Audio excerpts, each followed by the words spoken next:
આજે આપણે વાત કરશું અષ્ટસ્તન્ય દોષ. ચરકે 8 સ્તન્ય દોષ કીધેલા છે. ચરક ચિકિત્સા 30મા અધ્યાયમાં, યોનિ વ્યાપક ચિકિત્સા અધ્યાયમાં 237મો શ્લોક છે. વાત દોષના કારણે 3 જોવા મળે, વૈરસ્ય, ફેન સંઘાત અને રોક્ષ્ય. પિત્ત દોષના કારણે 2 જોવા મળે, વૈવન્ય અને દોર્ગંધ્ય. કફ દોષના કારણે 3 જોવા મળે, અતિસ્નિગ્ધ, પિચ્છિલ અને ગૌરવ.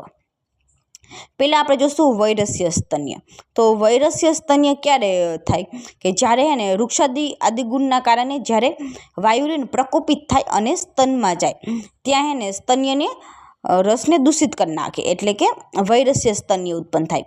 તો વૈરસ્ય સ્તન્ય પાન જ્યારે બેબી કરશે ને તો એમાં કુશી ભવતી, ન ચ અસ્ય સ્વદેત, કૃષેન ચ વિવર્ધતે, આ લક્ષણો જોવા મળશે. એટલે કે કુશી ભવતી એટલે કે પતલું રહેશે બેબીનો, ન ચ અસ્ય સ્વદેત એને ટેસ્ટ જ નહીં આવે. એને નોર્મલી હે ને બ્રેસ્ટ મિલ્કનું ટેસ્ટ હોય ને એ મધુર હોય, સ્વીટ હોય, પરંતુ વૈરસ્યના કારણે એમાં ટેસ્ટ રહ્યો ને ખરાબ થઈ જાય, એટલે કે બેબીને બ્રેસ્ટ મિલ્ક ના ભાવે, એટલે એ ફીડિંગ જ નહીં લે, બ્રેસ્ટ ફીડિંગ નહીં કરે. એના કારણે કૃચ્છને ચ વિવર્ધતે, એના ગ્રોથમાં મુશ્કેલીથીનો ગ્રોથ થશે, એનો હોય ને વૃદ્ધિ રહીને મુશ્કેલીથી થશે, ડિફિકલ્ટી થશે એના ગ્રોથમાં. ચિકિત્સામાં આવશે કુલથ પ્લસ પંચકુલાદી લેપ, કે કુલથ અને પંચકુલાદી લેપ કરવાનો ધાત્રીના સ્તન ઉપર.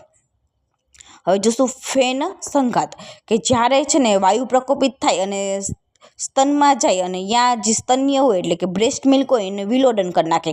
એના કારણે બ્રેસ્ટ મિલ્કમાં ફીન ઉત્પન્ન થાય. એ ફીનવાળું ઘટ બ્રેસ્ટ મિલ્ક રહ્યું ને એ મુશ્કેલીથી પ્રવૃત્તિ થાય એની.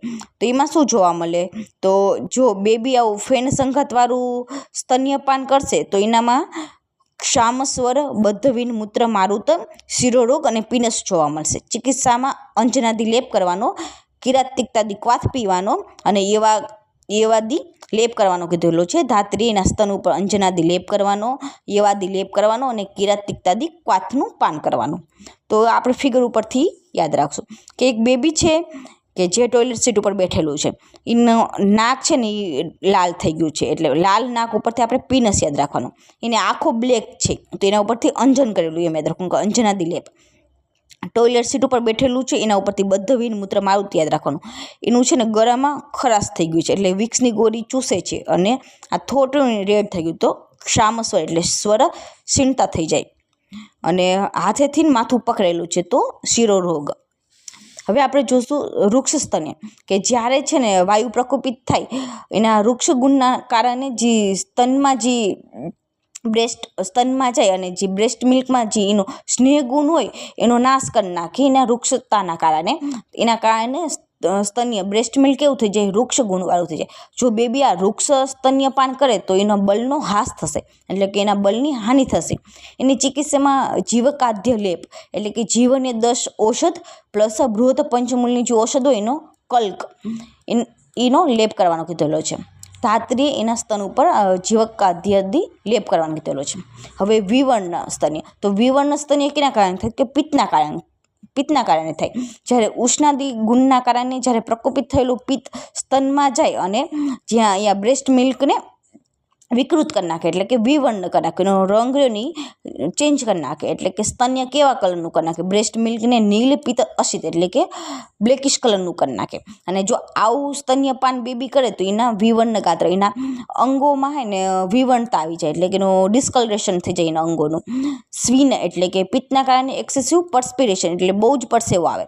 તૃષ્ણાલુ એટલે હંમેશા થર્સ્ટી એટલે કે હંમેશા તરસું રહે. ભિન્ન બીટ એટલે કે અતિસાર એટલે મલભેદ એટલે કે ડાયરિયા થઈ જાય બેબીને. નિત્યમ ઉષ્ણ શરીર, હંમેશા એનું શરીર આપણે ટચ કરીને તો ગરમ જ લાગે પિત્ત દોષના કારણે. ન અભિનંદિતમ સ્થાનમ, એને ને ફીવરિશ હોય, ગરમ શરીર હોય તો એના કારણે એના તાવ જેવું લાગે તો એ બ્રેસ્ટ ફીડિંગ નહીં કરે, એને ઈચ્છા જ નહીં થાય બ્રેસ્ટ ફીડિંગ કરવાની. અને ચિકિત્સામાં દ્રાક્ષ અને મધુ કલ્કનો લેપ કરવાનો કીધો છે. ધાત્રીના સ્તન ઉપર દ્રાક્ષ અને મધુ એટલે કે એષ્ટી મધુ એનો કલ્કનો લેપ કરવાનો કીધેલો છે. અને પ્રક્ષાલ્ય વાળીનમ ચવે નિર્દુર્યાત તો પુનઃ એટલે કે હે ને પાણીથી એના સ્તનને સાફ કરતું રહેવાનું અને જે બેસ્ટ મિલ્ક હોય એને સતત કાઢ્યા રાખવાનું, નીકાળી દેવાનું દૂષિત. દુર્ગંધ્ય સ્તન્ય ક્યારે થાય કે પ્રકોપિત પિત્ત જે સ્તનમાં જઈ અને જ્યાં સ્તન્ય હોય એને દુર્ગંધ કરી નાખે, એમાંથી દુર્ગંધયુક્ત કરી નાખે. તો દો ઉપરથી યાદ રાખવાનું કે બે વસ્તુ આવશે, પાંડુ અને કામલા. તો છે તો બે જ વસ્તુ, પણ એ ચિકિત્સા આપણે સારી કરવાની. તો ચિકિત્સામાં આવશે સારીવાદી લેપ. અભયા ચૂર્ણ અને ત્રિકટુ ચૂર્ણ એને મધ સાથે મિક્સ કરીને ચાટવાનું કીધેલું છે. ધાત્રીએ સારીવાદી લેપ કરવાનો અને અભયા ચૂર્ણ એટલે હરિતકી ચૂર્ણ અને ત્રિકટુ ચૂર્ણ હોય એને એમાં મધ મિક્સ કરીને ચાટવાનું કીધેલું છે. હવે આપણે જોશું અતિસ્નિગ્ધ સ્તન્ય. તો અતિસ્નિગ્ધ ક્યારે જોવા મળે કે જ્યારે કફ દોષના કારણે જોવા મળે. જ્યારે હે ને કફ દોષ ગુરુ આદિ આપણે પદાર્થોનું સેવન કરીએ એટલે કફ પ્રકોપિત થાય અને કફ સ્તનમાં જઈ અને અહીંયા જે સ્તન્ય એટલે કે મિલ્ક હોય એને એના સ્નિગ્ધ ગુણના કારણે એને સ્નિગ્ધ કરી નાખે એટલે અતિસ્નિગ્ધ થઈ જાય એમ. તો અતિસ્નિગ્ધ સ્તન્યપાન જ્યારે બેબી કરશે તો એનામાં કફ પ્રકોપિત લક્ષણ જોવા મળશે, જેમ કે છર્દન એટલે કે વોમિટિંગ જોવા મળશે, લાલાલુ જાયતે એટલે કે એક્સેસિવ સલાઇવેશન જોવા મળશે, શ્વાસ કાસ કફનો પ્રસેક થશે, તમક શ્વાસ જોવા મળશે, આખો દી નિંદ્રામાં હોય એવું લાગશે, ક્લમ એટલે થાકેલું લાગશે. પછીના સ્ત્રોતો હોય કે નાક ને મુખમાં આપણને સ્ત્રોતોમાં હે ને આપણને કફ લિપ્ત થયેલું જોવા મળશે. એની ચિકિત્સામાં શું કરવાનું કે દારૂ મુષ્ટ પાઠાનો કલ્ક, આનો કલ્ક લેવાનો, એમાં સિંધુ મિક્સ કરવાનું અને સુખા અંબુ પાન કરવાનું. એટલે કે વધારે ગરમ નહીં વધારે ઠંડુ નહીં એવું પાન કરવાનું એમ. હવે જોશું પિછિલ સ્તન્ય. તો પિછિલ સ્તન્ય ક્યારે થાય કે જ્યારે પ્રકોપિત થયેલો કફ રહ્યો ને એના પિછિલ ગુણના કારણે જ્યારે સ્તન્યને પિછિલ કરી નાખે. તો પિછિલ સ્તન્ય પાન કરે બેબી તો એમાં લાલાલુ એટલે એક્સેસિવ સલાઇવેશન જોવા મળશે, શૂન વક્ર અક્ષી એટલે કે એનું મુખ અને આંખમાં સ્વેલિંગ જોવા મળશે અને જળ એટલે ચેતના રહિત જોવા મળશે. એને ચિકિત્સામાં તકરારિષ્ટ પાન કરવાનું કીધું છે, વિદારિયાદી લેપ કરવાનું કીધું છે, મુસ્તાદી યોગનો ઉપયોગ કરવાનો કીધેલો છે. હવે આપણે જઈશું ગૌરવ સ્તન્ય. તો ગૌરવ સ્તન્ય એ કફના કારણે થાય. જ્યારે પ્રકોપિત થયેલો કફ સ્તનમાં જઈ અને સ્તન્યને ગુરુ કરી નાખે ત્યારે આપણને શું લક્ષણ જોવા મળે કે હૃદરોગ જોવા મળે. આપણે નોર્મલી જોયું કે જે જાડા લોકો હોય એને હાર્ટ એટેકના ચાન્સ વધારીને હૃદરોગ થવાના ચાન્સ વધી જાય. તો એમાં આપણે શું ચિકિત્સા કરવાની તો પીપલિયાદી ક્વાથ. એ સ્તન્ય દોષની ચિકિત્સામાં શું કરવાનું કે ધાત્રીનું સંશોધન કરવાનું હોય, એનું સ્નેહન કરવાનું, સ્વેદન કરવાનું અને પછી વૈદ્ય એને વિધિવત વમન કરવાનું, પછી વિરેચન આપવાનું અને પછી આહારનું સેવન કરવાનું હોય ધાત્રીએ સ્તન્ય દોષમાં ની ચિકિત્સામાં.